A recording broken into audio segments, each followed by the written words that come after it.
Live here. Live! But we don't have to necessarily know what that means. What's the someday of Black? I don't there's know a that we reason want to- this story happens now. Ladies and gentlemen, the movie writes itself. Ooh. Well, I'm still streaming. How do I stop streaming? No! hello. It's Friday. It's Friday. It is Friday. December 2nd.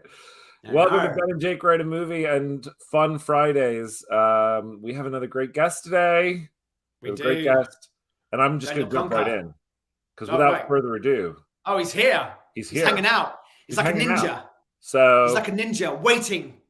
Exactly. Waiting in the vents. In the background of the streaming sphere. Here's some screenwriting advice. All right. Welcome, everybody, to Mr. Daniel Kunka. Oh, hey, everybody. There he is. I was going to say in the flesh. Obviously, we're not in the flesh, but Close virtual flesh. Close enough. Good to see you. I think it's actually been like years since I've seen you in person, actually. Well, no. Daniel came to our screening. Oh, yeah. Shit. That's right. I forgot. Yeah, we talked. We actually said hello. Hello. Spoke to your wife. And right. Okay. Yes. I thing. totally remember that now. But it's funny because in my mind, what I'm remembering was like there was like a screening for somebody else. Yeah, for Eric Heiser's movie, I think for Arrival is like when I first maybe right. met. Possibly, yeah. For Arrival, that was the first time we met, and then we were at a WGA thing at some point. Sure, and I think I may have even I may have even known you guys from before that, but I do remember us hanging out before Eric's movie, that's right. And then from other WGA things and just being around. But then I actually did leave my family to come view your movie. And you did. It was so grateful. No big deal. Thank you. That was one crazy day. That's a lot. There were a lot of blur to me. I don't even remember the family that was there. You had family there, Ben? I did. Well, thank you so much for coming on our crazy little podcast that we're doing, where we are sharing our process with the world. Yeah. Yes. It's like when you say podcast, it like I've done podcasts where it's like, oh, here and then you whatever. Like this is like live. Like anything can happen. Full on live. I know.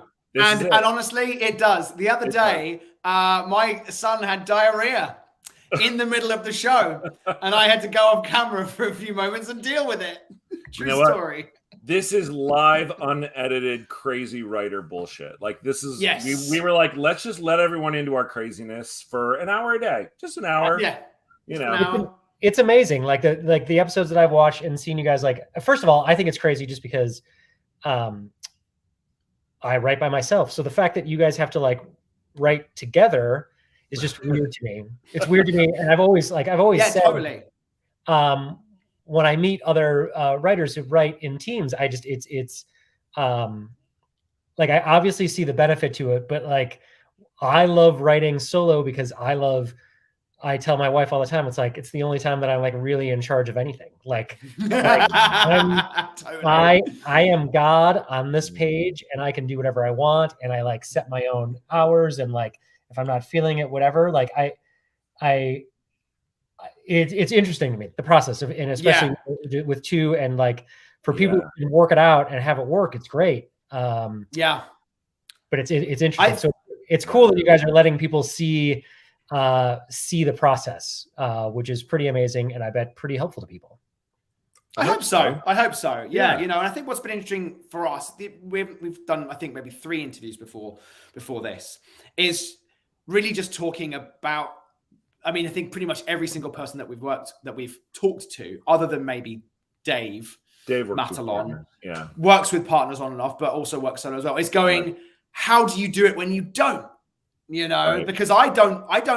Although I've written one other thing briefly on my own, I'm not used to it. I feel like I need a creative. So anyway, I think Ben and I find it very interesting to talk to other writers about their process. The process. I mean, look, there's a lot of different screenwriting podcasts and things out there that do a lot of things, but like for us, it's like the process is so different and unique for everyone, and yet you always find like a nugget of something that they like. You go, oh, they do that. I love that. I'm going to do that now. You know. Yeah.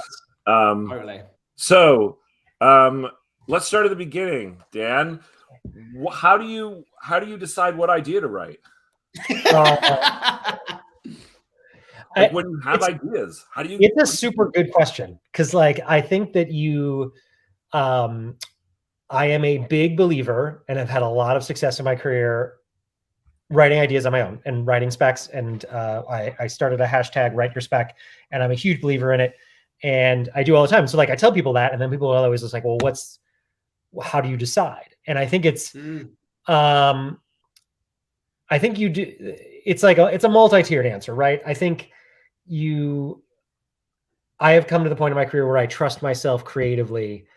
So when an idea pops into my head or I work on an idea, I think for me, it starts, I need to start, everything that I've ever written has had a really clean, like not just like one line pitch, but like sometimes 6 words as a pitch, something where it's like, okay, this is what the movie is. And so then I can at least always fall back on, I think I developed this. I wrote a script called Agent Ox. It was one of the first specs I ever sold to Sony. And it was the story was basically a human spy on an alien planet. And like, I started joking that it was like, I came up with that and I knew that was a movie. And the joke is totally true. Because when I had, this movie is about a human spy on an alien planet, in my mind, and then at least when I've been able to tell it to other people who have gotten it right away, it's like, you understand what the movie is. Right. So it's like, I always like to start with a kernel that to me feels like supports a movie. Yeah. And so those are really hard to do, because I think that,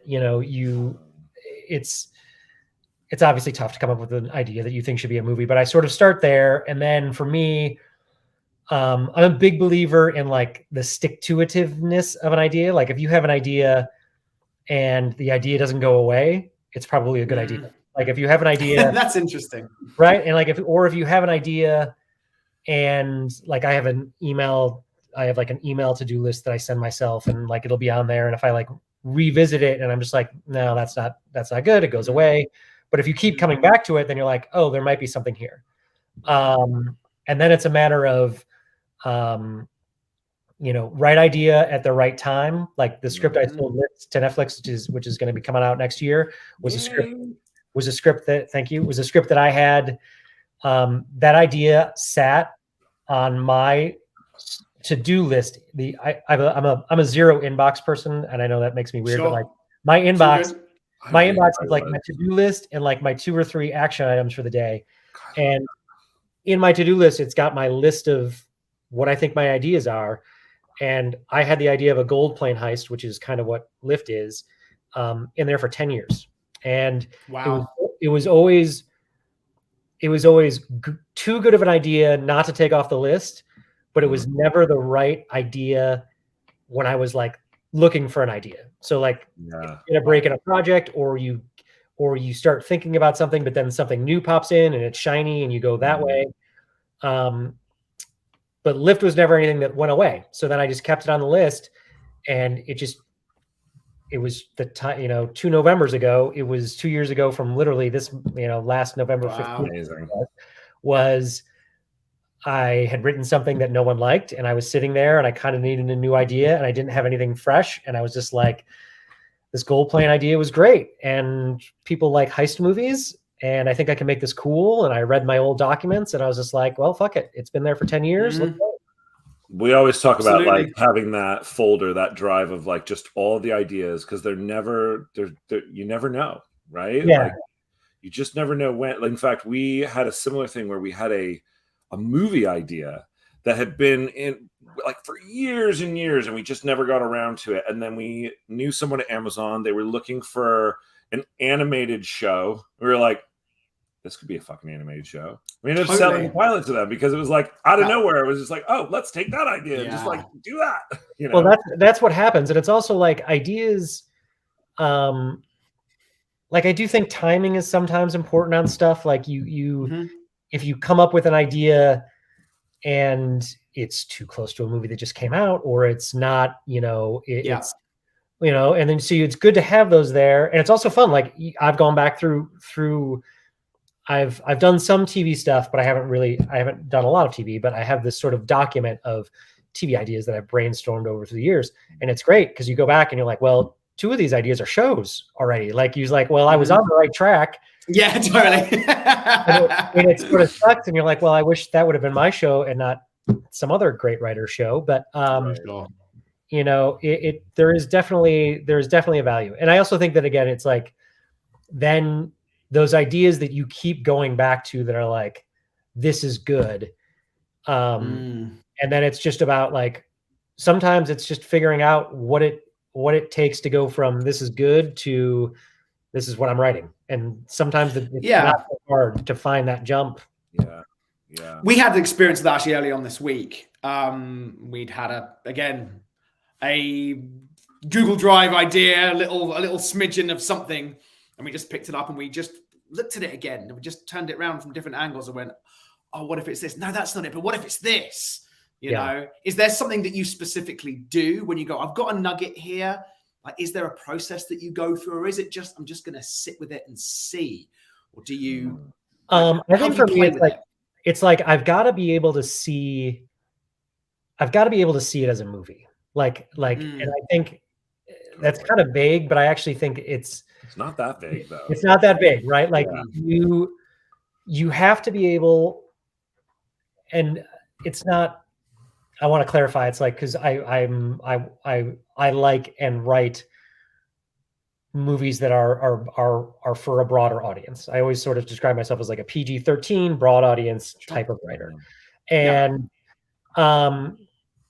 when I'm like looking at the idea, like I just have to be able to see it as a movie. So that means like I've got to be able to sort of sell it. It has to have some sort of, you know, overarching story or character or concept hook that I know that it would be like, hey, this is something that people will spend money on, or in the, you know, even if it's like, oh, in the very right scenario, it's so and so and so and so, and you market it as this, but whatever that is, like it's got to have that. And so then once I know that that idea can be that, then it's almost like, excuse me, then I find myself just trying to flesh it out as we go and, you know, stay true to whatever that kernel was. But then sort of, you know, that's when you try to make it your own and figure out like, well, what can I do different here? Or what's, you know, then you start, I think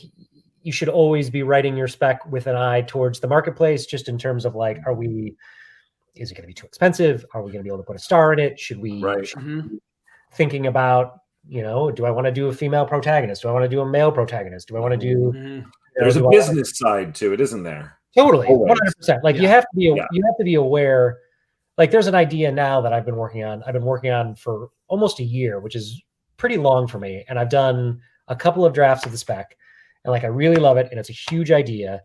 But there's still like, I'm still not sure I've cracked it because it's a big idea, which translates unfortunately to sort of like, it's kind of a bigger budget. It's kind of a bigger risk. And there's a way to tell the story where you could put like, it would be like a movie star, A-list actor, like type role. And, but the story that I'm telling is not that guy's story. I'm telling it from a different point of view. And it's a younger teenage character.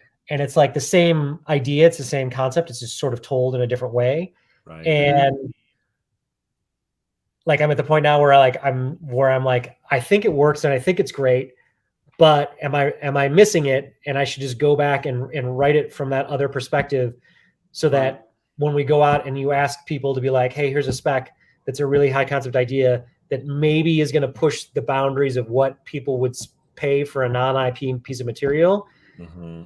Is it more important to bring in that sort of castable role, or am I like, fuck it, I don't care.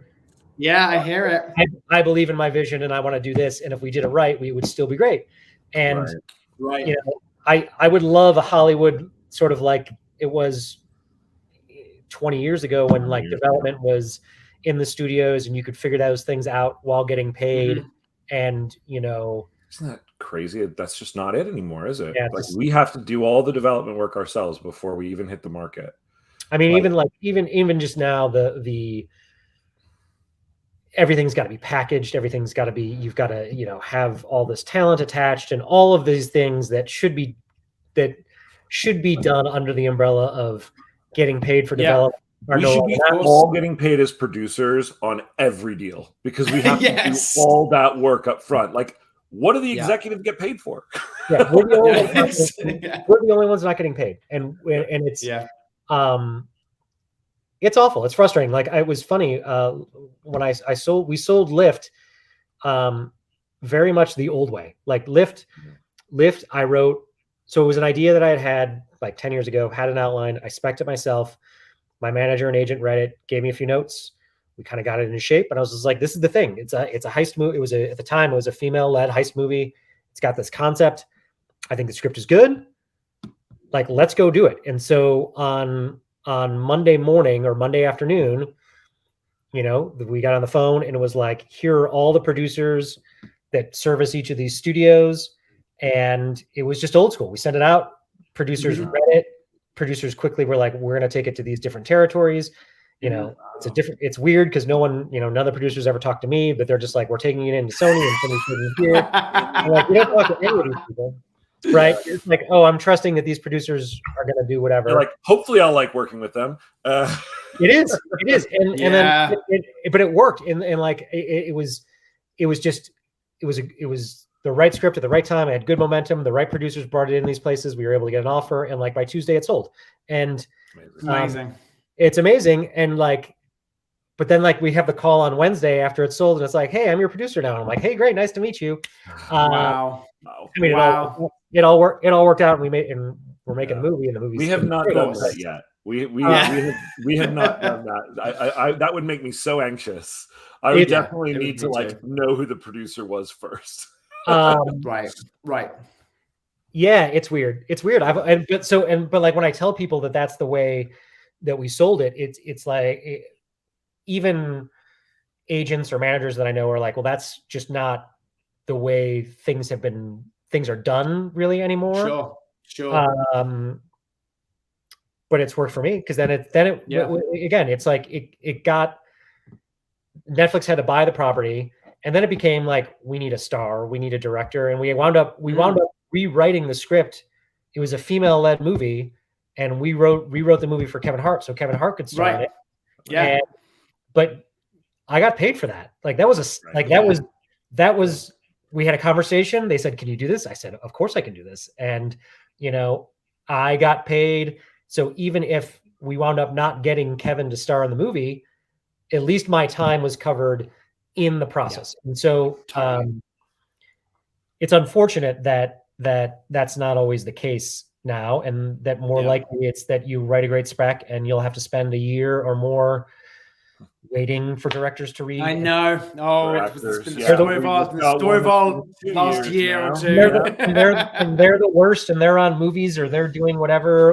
And then even once you do get the package, you don't know by the time you're ready to go out if the people you attached are going to be as valuable as you thought they were when you attached them. But that's also the problem, is you attach an actor who you think will have the most broad appeal because you want to have the most chances, but you wind up that, oh, so-and-so doesn't, they already had a movie, so they don't want to do that, or this, or, oh, we would have liked this for our star and not. And so, you know, you're damned if you do, and you're damned if you don't. Yeah.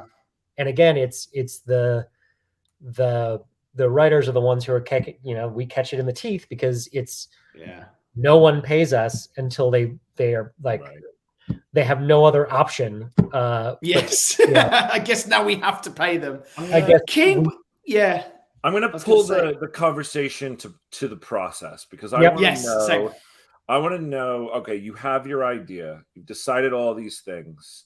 You think it's great. What's the first step thing that you do? Do you outline? Do you not outline? Do you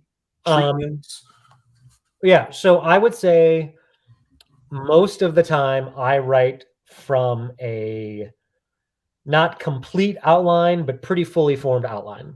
I need to know the first act, and I need to know how it ends, and I need to know. I've developed this in pitching, but I've basically now taken it. Like, I need to know what happens on page 45 and page 60 and page 75. Right? Like, I need the bench posts. You know, so like, you need to know your characters. You need to know how we're going to start the story. Make sure we're starting it in the most, exciting or as late as possible. Like, how am I approaching this idea? Like, whose point of view is it? Right. What are we doing to get us to sort of the end of the first act? What's that first act break that's really going to jolt the story, that's going to move us forward, that I'm going to know once I get to that page and I get past this, that I'm going to be able to get to the end.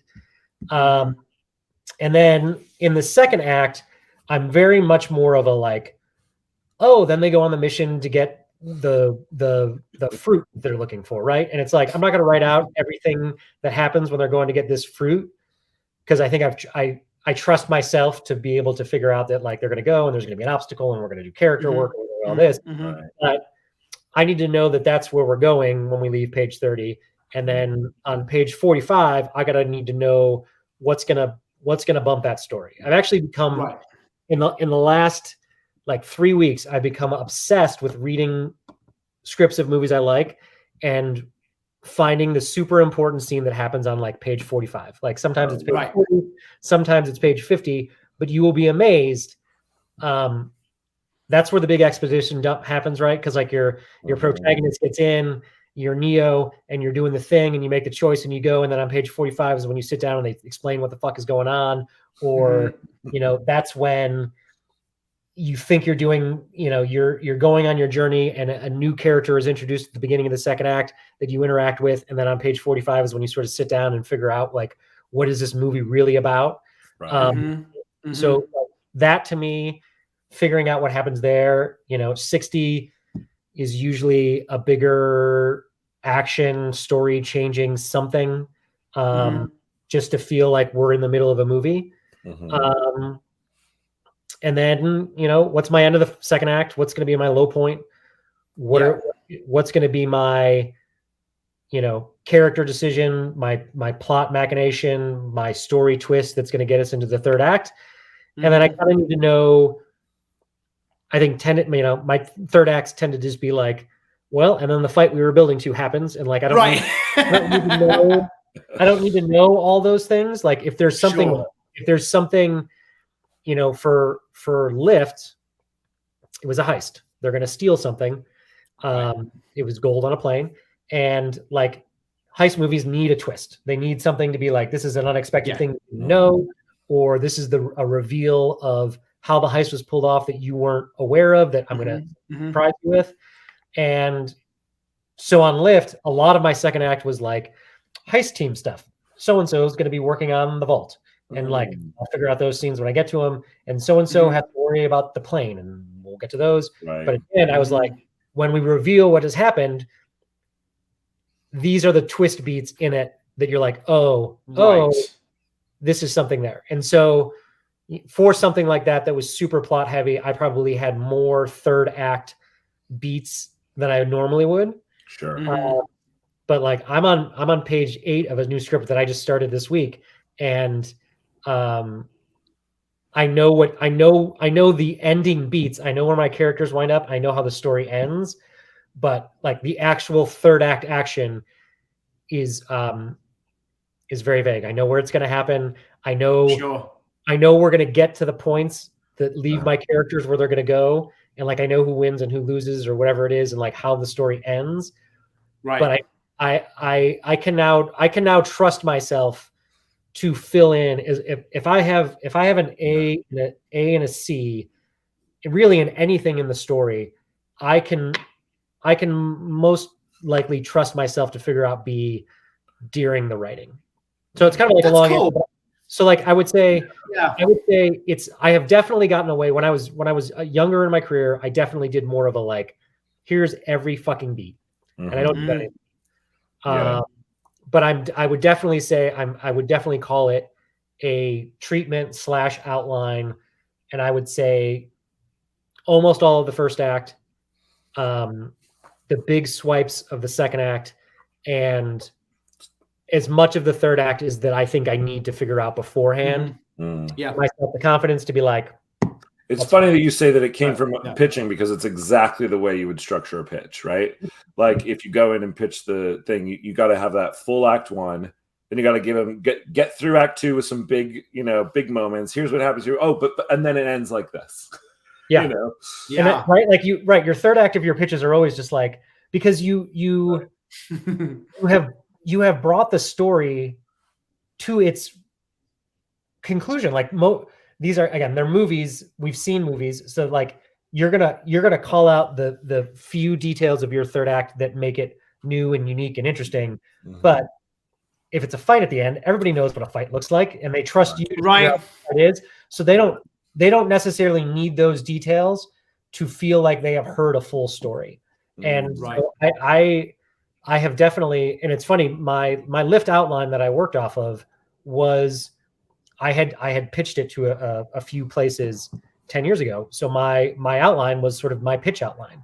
Yeah, and it was both parts, and like the first draft, and then wound up being the draft that we sold, I would say was 90% what that pitch was 10 years ago, because it was all just those basic things. Yeah. And then I filled in, I tweaked, but the bulk of it was all right there. Nice. Amazing. It's very cool. How many pages? It's nice to hear that this aspect of you kind of like trusting yourself to know that you're going to get through that stuff. I'm not sure that I'm there. It's interesting. Like I kind of go partner, because if we don't work out every beat, then he goes away and writes something, and I go, well, that's not the way I would have written it. That's not what we discussed. That's true. It is. Like the partner in my head, which I guess is, and this is going to sound weird, but I've never thought of it until just what you were sort of saying there. But it's like I do have a partner in my head. Like every time I'm thinking about the script when I'm not writing, or, I am probably too I wish I was a little bit more like, hey, what do you think about this? And like either to my wife or my manager or somebody else. Or And I tend, but I like, this is going to sound weird, but like, I will work all day on a problem. And I work longhand a lot of the times when I'm like, real, like, I don't want to like type, or if I'm trying to figure out just like how scenes are going to go together, or how a scene works, or if there's an issue, I'll go like longhand on a pad of paper, and I'll sort of scratch it out, and then I'll go exercise, and then I'll try some more.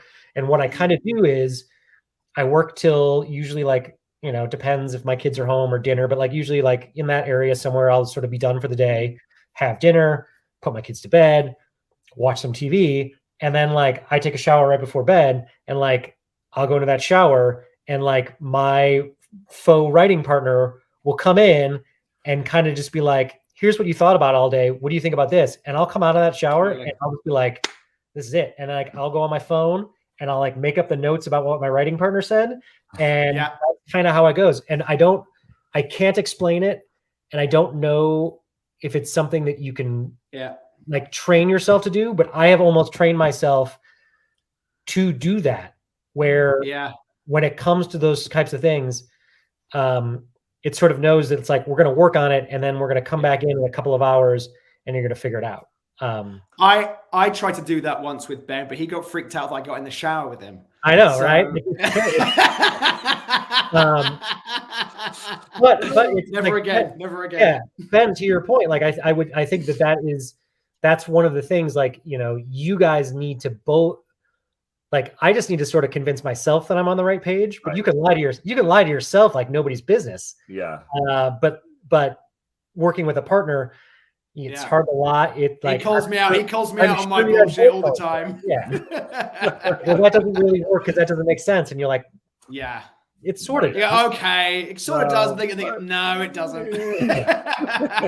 Oh yeah, it's true. It's true. Yeah. Do you have any? Do you set a certain time goal for yourself? Do you go, I need to write this many pages a day, or I want to have this draft done in 2 weeks? Or I always do. I don't really care that much about pages per day. I care about being productive every day, but like, as you know, I can write a 2-page exposition scene, can literally take 12 hours of my day and feel like I wrote for a week straight. And then you get to some light breezy section, and it's like you just did 15 pages in before lunch, and it's like it's just, so. But I do. I feel like you need. It's imperative to try to stay on a schedule and make sure that you're working every day. So like I've got kids, and so like they go to school, and I write during the day every day, almost 98% of the time, right? Unless I'm working on or working on like a pitch or ideas or whatever it is. But my trick about deadlines is that I usually know how long things take to write, and I'm a fairly fast writer once I'm going, but I predate my title page. So like for the script that I'm writing right now, I think that I can, and I know it's like the holidays, so I'll have like kind of a break, but I also kind of get a lot done. And I feel like I get like 2 weeks here. And so like I have dated my delivery of the draft of the screenplay I'm writing on right now as like February 13th. And so like brilliant. I write February 13th, and it's ambitious. Like, I don't know. I make it, I would say that I probably make it 50% of the time. But even if I'm not, it's always just like, oh, it's not the 13th. It took me 2 more weeks, or it took me even a month. But at least you've got like. But then when I get to the 13th and I'm like, I'm not done, I look at the calendar. I think to myself, what am I trying to do? And I'm like, what's my, let's not be like best case kill yourself, but like, what do we think we can be done by? And I you do definitely. I'll be asking you on February 13th. Like you always use like February 14th is my birthday, so it's always like, well, nice. On my birthday. There you go. There you go. Motivated if no one else is like, no one else is keeping you to it. Yeah, I love it. I love it. Well, we promised that it would only be half an hour of your time, and we like burned through that. Which really, I know, goes so fast, right? Well, I feel like we could talk for another half an hour. I feel like we could easily talk for another hour too. Yes, maybe I'll be on the. We should schedule it for February 14th, and we can see if I love it. It sounds great. We'll have birthday drinks online. Put that on the calendar. I mean, are you guys going to do? Are you guys committed to like writing pages on the? I don't think we're going to. No, we had discussed it. I think yesterday. Once we get this outline stage, which we're nearly done with, and again, I would say it feels more like a treatment. Actually, in that sense, it's very detailed. It's got every scene currently. Yeah. I think we'll write separately. Then we'll the way that we work is we write separately certain sections, then we swap those sections over, we rewrite each other. But I think we will combine those sections live. So you guys, so you normally do. So your process would be like during this outline or like ideation, you guys are together, right? Either in the room or on the room or whatever. And then once it comes to the pages, how do you decide? Well, a lot of times we flip a coin. We literally flip a coin, like who's going to start and who's not. Yeah. So that way, there's no attachments. Like this isn't my section. That's not your section. Like great. This idea together. So either of us make it. Yeah. We'll probably do this on here. We go through the outline and we go, here's a reasonable section where like the story kind of stops. Here's a reasonable section where the story like breaks, whatever. And we divide it out into manageable daily sections so that like when we flip the coin, it's like you're A, I'm B, you're A. It's like we just bounce back and forth. And then what we will do is they're approximately 3 to 4 pages around script-wise each. So he'll go away, write 3 pages. I'll go away, write 3 pages. We'll email those to each other. We'll rewrite each other's work. And then we come back and we combine it so that we have 6 pages at the end of the day. All right. I've got questions. So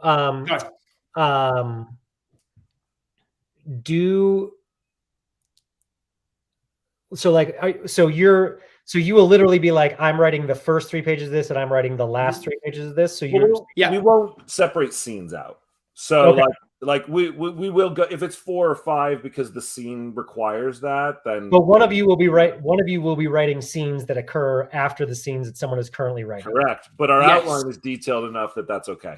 Okay, interesting. And then we also in the morning, pre-doing that, we discuss, we read through the outline, we discuss any additional thoughts we've had. Yeah. I'm thinking this, should we put this in now? That's not going to work. Well, it's like you're making a movie, you're shooting it out of order sometimes, but you bring it all together because you know what you're doing. Right. Yeah. I have a question. What are because I know like I have writing tics or like writing crutches and stuff, and I start too many sentences with and I put too many justs in my dialogue. Like what is your partner's biggest like little crutch where you're like, you're gonna make us call each other out, huh? Do it. Or do you want no? Hold on. Don't be mean. Don't be mean. Do your own. No, it's okay. I mean, you probably notice mine more than I would notice my own. You know, like it's the kind of thing of going like, what do you have to almost like fix or like it's adjust? Really, you know, I don't think I've ever really consciously thought about it.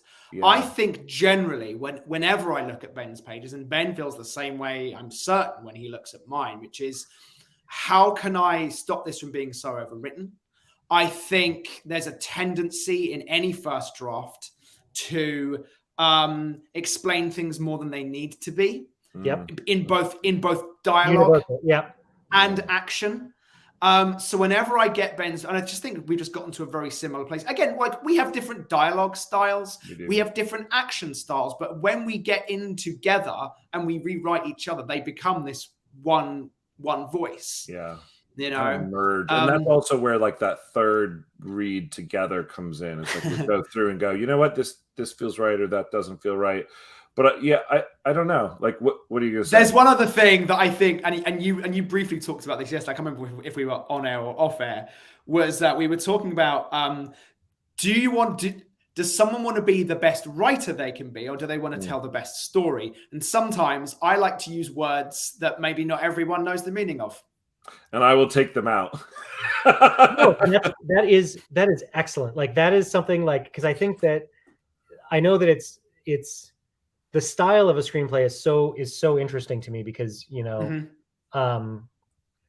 it's about there at one point it's about the read, but then at one point it just doesn't become about the read, right? Like, but when writing that as a spec and knowing that the way that people are going to read this and have an experience with it, and you want people to be able to read all the way to the end, and it's like, what defines that best written, right? Like, you know, something we I like pride myself on the fact that we usually are told that our scripts are very fast reads. Yeah.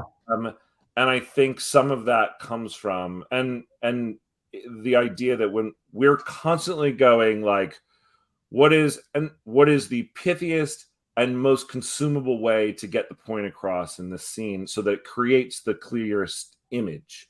Yeah. And like for me, and this is what we were talking about, is like there are definitely like writers who love to use like flowery language, and there's like it's like poetic and it's beautiful to read. And like, I mean, Jake has a much larger vocabulary than I do. I will admit that, and maybe that's the British thing. I'm not sure, but I mean, you just dropped pithiest on us, so it's not like you're not exactly. Okay, that's like one. Is that really a large word? Anyway, but like, I'll go through and I'll go, if I don't know it, if I have to fucking click the thing that says define on my computer, it needs to go, because there's got to be another way to say it. And if and the people that are reading the scripts, I don't want them to go, I don't know what he means here. Like, and maybe they're really educated and know, but maybe they're like me and would have to. I mean, I'm pretty educated, but I have to push define. So like, why do I want anyone reading it to stop and go, I don't know what this means? Are you guys sorry, I'm taking over your podcast. No, it's great. I'm being interviewed on my own show. 2 questions actually for you. I will throw one out because you already covered. The first one was about thinking about budget. Leandro asked, and you actually kind of already covered that in that. Yeah. But then Thomas said, Daniel, whatever happened to Agent Ox? Big fan of that script. Dude, Agent Ox was bought by Sony. We have tried. Agent Ox comes up every time that I sell another spec, someone goes, man, Agent Ox was great. We should do something with that. So we have done, it was going to be we went into TV show development for, I was partnered with a amazing, like A+ level showrunner to try and develop it as a pitch. And then he went and sold a show that is still on network TV. It is in like its 6th season, and it kind of got lost. And then we were going to get the rights back from Sony, but then my WGA requisition sort of ran out. So then it got really complicated. Agent Ox, and it's crazy because I've actually, in thinking about it as a TV and just thinking about it in general, like I've come up with great ideas to rewrite the script. The script that I wrote 11 years ago, even the rewrite I did for Sony, it's like the idea is still great, but it's like it's not quite there as a script. I've got those ideas now, but like I need a few more regime changes at Sony so that I can be like, right, because we've also I feel you. I feel you there, right with you. we've gone down the road of just being like, hey, Sony, you've got something, and we just never got to the point where it was actually going to be a thing. But it's like, yeah, at some point I will do another draft of Agent Ox. Awesome. And get it to its sort of full potential, because I still sort of think it's the best movie I've ever had. Do you feel Tom like Rothman must be retiring at some point? Do you feel like doing a draft of a movie that you don't technically own? No, like too many things can go wrong with the stuff that I own outright. Like, right. I have just become like, the reason people always ask, like I have sold pitches and I've gotten assignments, but I still always come back to writing scripts. And it's just because it's two-pronged. I like to do it. I like to do stories. And unlike you two who have each other, like I like to write a story that's basically just like me. And where you read the first draft, it's like there wasn't like a lot of, I don't usually work with a producer beforehand, or like I've done a few projects with directors, which has been super fun. But like there's one or two voices or three voices, and that first one is just me. And I just love that energy. Like I love being in charge of that story, and I love taking the risk, and I love doing it. So like preferences, I love it, but also business wise, it's just that it's the least, when you write a spec, you have to rely on sort of the least amount of people to get you to a yes, I think. Like, because when you're doing it, when you're an open writing assignment, you've got to meet sort of the needs of the executives who are already there, the producers, or the people who are offering the money and offering you the job. But also you've got other writers who are trying to get that job. And there's just so many pitfalls. And or if you're pitching in an IP that you don't control, or like is at another, like this year I had two instances where it was like IP from a different studio coming to this studio, but you pitch on it, but then you can't get the IP out, and you're just like, well, fuck, I just wasted all that time. Yeah, I wasted so much time on that shit this year. so much time. And so, I think it's great that you guys are obviously doing this crazy process on there, but like, the heart of it is just like, that's what I love. Like, just write a script. Yeah. And if it's write a script. And I think that there's always like it was funny. This is my quick story. Right before Lyft, I wrote a spec that, as I sort of alluded to before, that like nobody liked. And I had just switched agencies to Verve, and I sat down, and it was kind of a horror idea, and it had a great first 40 pages. And then the last 40 pages were just not good. And I did a draft, then I did a second draft, and then we were all kind of just reading it, and everyone was just kind of like, And I got a bunch of notes, and it was like, you could try this, you could maybe do this. Like, this is a way to like thing. And I just sat down, and I was just like, yeah, I'm not gonna do any of those. Like, I don't like any of those notes. Like, I liked what I did that didn't work. Like, I was like, yeah, sure, I hear that. Right? Like, I tried this. Yeah. I tried this. It didn't work. I'm cool. We'll just put it aside. I'm going to go write this other heist movie, and we'll see what happens. Right. And like, I tell people that, and like, I think that there's still this like, holy shit, you like wrote a script and then like didn't sell. And it's like, yeah, I already didn't sell it before I wrote it. Like everything you do that's not selling your script is not selling your script. So once you kind of demystify it, it's just like, man, I'll try to fucking tell a new story. I don't know. Yeah. But right. And you never know. That script might come back around. You never know. You never know. It happens all the time.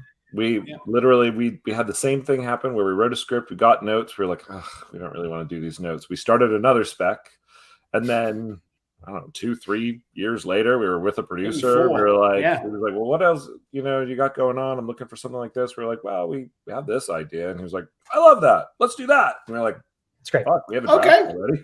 Yeah. Right. Yeah. Yeah, awesome. That's great. All right, before we go, I got my last question is, are you guys, or and which one of you are you guys OCD about the page? Do you like leave one word hangers? Do you no, we're religious OCD. about it. And it's really interesting because I've been reading a bunch of scripts lately by emerging writers, and it's just very interesting to see that element of the craft which is missing, which is just kind of like word Tetris. It's just making the pages look as neat as possible. You know, the way that screenplays are formatted and whatever piece of software you use, you have that one line, takes up a whole line in your screenplay. You know, like get rid of it. You know, we don't like single line actions. We call words orphans. Like we hate orphans. Anytime a sentence has one word, fuck that. We can find another way to say it. Yeah. Yes, no, I'm with you. I'm with you guys. I'm totally with you guys. And I think that helps the read. Honestly, truthfully, I do too. If you're being that economical because you're OCD about how the page looks, it means you're being economical in your storytelling. It means that it's going to read faster.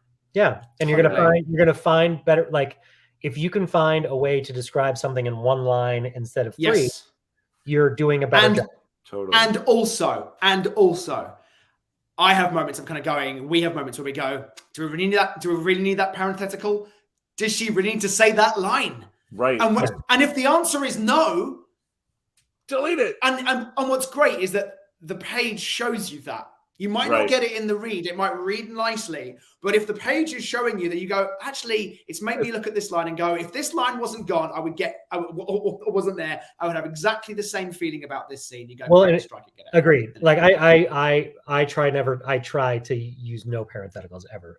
But I will say, like, it also works the same way where it's like, if you have, I'll find myself looking at lines and I'll be like, oh, I have an action line that's only like 3 or 4 words. I'm like, I've got like half of a line here. I'm like, what can I put in there? Like, where? That's right. Absolutely right. Right. Like, what can I fit? Bring up the action below. Does it really need to be separated out? We call those like line action.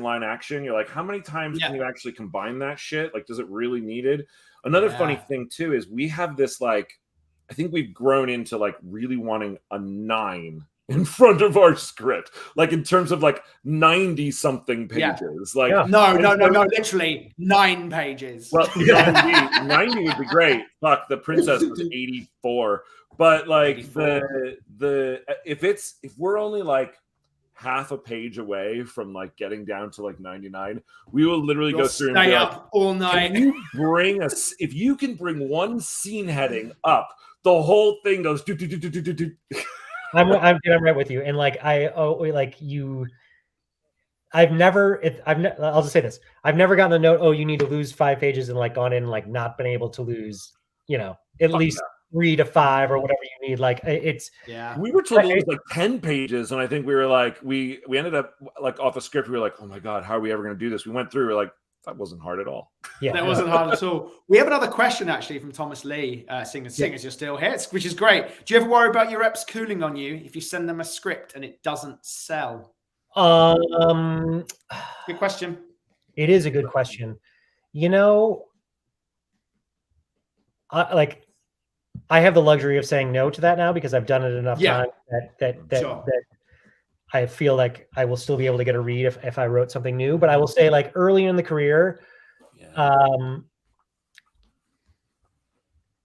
think you worry about it. But the sort of my long-term advice on that is if you write something and show it to them and it cools them so much that like it causes an issue with their representation of you, they probably shouldn't be repping you in the first place, which is, I agree. And also that's also kind of shitty because you're like, well, he was the only, right? If it's my only rep or whoever, but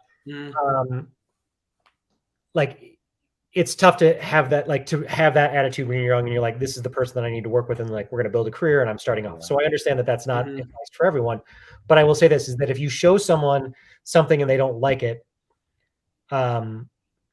chances are they'll still read the next thing you do. Like, I don't think that you would ever get a rep and then write something so bad that they would not at least consider the next thing you write for them, right? And I think when writers get into trouble with agents and managers, it's like, if you're calling them about getting you a job and then you give them something that is half-assed and they didn't really love it, and then you call them up in 2 weeks and be like, hey man, did you get me any meetings this week? They're going to be like, fuck you. Right. But if you write something and they're like not super into it and it's a script and it just kind of sits there and whatever, okay, great. If you come back in 3 months with another script, they're going to read that script. Right. And so that's the difference. That's kind of like that's kind of the caveat, I would say. Like if you are poison, if you write something and it's not that great, and then you immediately call and are just like, hey, where's my, like, why aren't we getting jobs off this? Why aren't we doing all this or whatever? Like, it's probably going to sour your relationship with your reps, because you're not putting forth something that they feel they can represent. And then by you trying to force that hand, you're just keep going down that path. But I would say that if you wrote a script that people weren't cool with, and then you were like, okay, thanks, whatever, great, I'm going to try the next one, and you came back in 3 months and be like, here's the next one, they're going to read that script. And if they like that script, that's the one they'll move on. I think what you're saying about where you're at in your career also does definitely matter. Our very first manager, who I will remain nameless, we heard after the fact that he came from a background of another big manager who taught that, like, with new clients, if you took out 2 scripts and neither sold, you dumped the client. And it actually happened to us with him. We took our second script out with him, which actually the first one he barely even took out, but the main one that we took out didn't sell, and he dropped us just because it didn't sell. And there are people out there that are like that. I would say that we're better off without those people. Like you're saying, but it's hard at the beginning of your career. I mean, we were like, fuck. Like, it's absolutely like, that is scary. You're like, oh my God, is this the career for me? We hadn't sold anything ever before. This was before our first sale. And we were like, oh my God. Thankfully, our agent didn't drop us at the time, even though his response to us was, I'm not going to help you get a manager, but just get me another script and I'll try and sell your script. No, like that's and like that's what I said. It's like you and I think there's just this misconception also of, like, and when I talk to young writers, and I'm a WG mentor, and like talking to young writers who have just sort of had their first sale or experience like that, it's like, it's still on you really to go and get the next one. I think when if you're relying on your reps to turn whatever into your next job, I think it's going to be, it doesn't matter where you are. I think that's tough. I think if you want to call yourself a professional writer and your first complaint about not having work is that your agents aren't doing a good enough job, I would beg to say, most likely you should be doing more to further your own career. Like, when I pay my agents the 10%, but you're the corporation. Like, if it's, you can't rely on 10% or 20% or 25% of your commissions to make your money. The 75% is you're the stakeholder, right? Like, just think about it in terms of ownership, right? If your commissions are stakes in a company, you still own 75.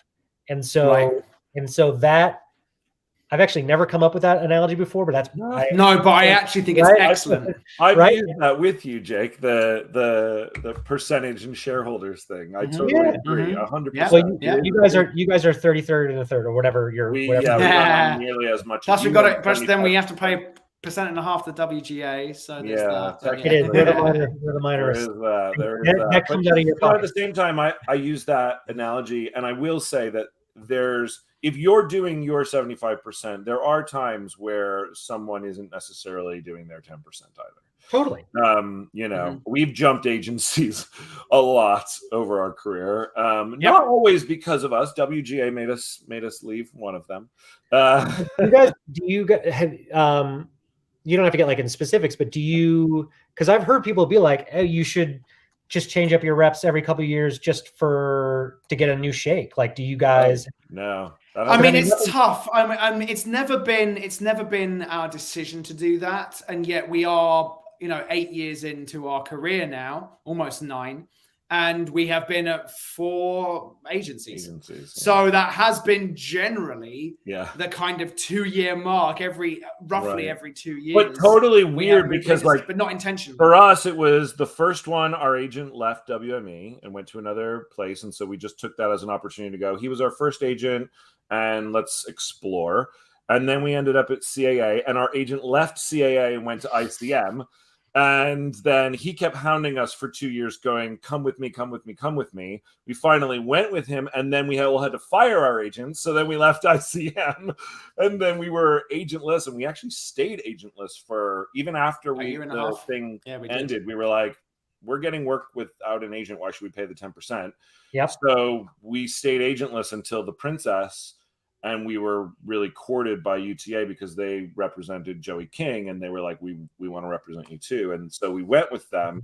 But it just kind of happened that way. But it is funny. That like every 2 years, it's just like, I don't know. I think, look, we've been with our manager 9 years, something like that, 9 or 10 years. Yeah, something like that. Yeah, 9 years. And I hope he's our manager till the end of our career. I hope. Until either he or we drop dead. I think that I would love to say the same about my agents. I genuinely would, but I do, and I do think that your career, you can do all the creative stuff, and there's no question that you need to hustle and you need to write those specs. But there are certain things that there's a reason you pay them. There's a reason you're with an agency. Yeah. And we talk about this. It's like, use them for what they can contribute to your business. And if they aren't contributing the thing that 10% is for, well, then they're not worth the 10%. Like agents really, like the biggest thing they're worth is their contacts, right? Yep. It's like, are they utilizing the people within the agency to package? Are they utilizing their relationships with producers to get you meetings? Are they utilizing their relationship with studios to knock up your quotes or get your scripts out there? And relationships is why you have an agent.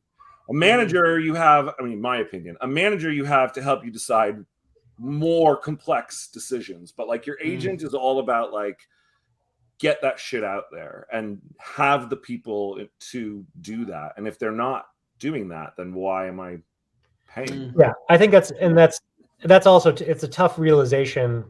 I mean, I haven't, like when I left my first manager early in my career, it was like breaking up with a girlfriend, and I just like couldn't do it. And I like, it took me forever. And like, we eventually went out to a dinner where I like laid out all these things that I wanted that he basically broke up with me instead. And I was like, oh, thank God. And it was like,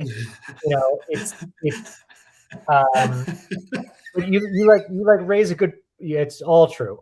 You should, it's a good point, Ben, like where it's like you figuring out what you want your representation to do for you and setting really clear expectations to be like, hey, this is where I want you to be and where I need assistance is great to tell them, but it's also great because you can then evaluate when you're not getting that. Right.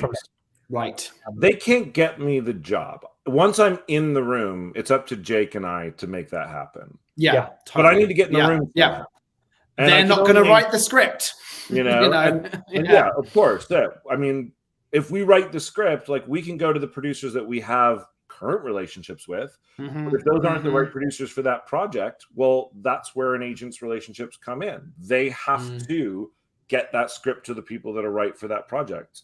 I can't do that, So and I think that's where you got to go. We've talked about this before on the podcast. It's like figuring out exactly what that value is. What is the value that your reps bring to you, and not expecting outside of that. Because like you're saying, it's like Jake and I own 75% of this company. They're only getting 10%. What is that 10%? What is the value that they bring? What is that value of that 10%? And being clear on that and not judging them outside of that. And if they bring anything else, great. Like if they add something and you're like, fuck, awesome. Thank you. Yeah. But like, that's not going to happen. Every once in a while. We're approaching the 1 hour mark. So I think we'll probably call it a day. When does Lift come out? It will be on Netflix sometime next year. I've been told summer, early summer possibly, but I do not they have not, I don't believe they have dated it yet, but I think that that there will be hopefully it's gonna be a big movie for them, and hopefully you will not be able to not know that it's coming out. So absolutely. Love it. So excited for you, Dan. This has been great. Thank you. Yeah, it's been really excellent. So now do you guys have to stop procrastinating and actually get to work today, or what? Well, I don't know if we're going to get to it now. So the way we do the podcast, we kind of just, we try and limit the podcast to 1 hour so that it's consumable for people, because who the hell wants to watch us for more than an hour? Agreed. But we start our day and work on a different project, and then depending on what we've got going on, we would stop. So this is like, you have like a podcast project and another project? Oh yeah. Oh yeah. I think actually we have a podcast project and like 3 other projects. I love 3 other projects. Yeah, we got a bunch of just spinning plates at the moment. This podcast project, we were saying yesterday, we don't work on it outside of this 1 hour. That's it. That's actually super cool. I think that I never talk about it other than when we're live. It'll be interesting to see. I wish you great success. It'll be interesting to see. Thank you. My feeling was when I pitched the idea to Jake to do this, I was like, look, either we'll write the most awesome script and we'll have a ton of fans out there that actually want to see it get made, which will be great, or we'll crash and burn horribly. Crash and burn very publicly. Either way, you either win or you learn.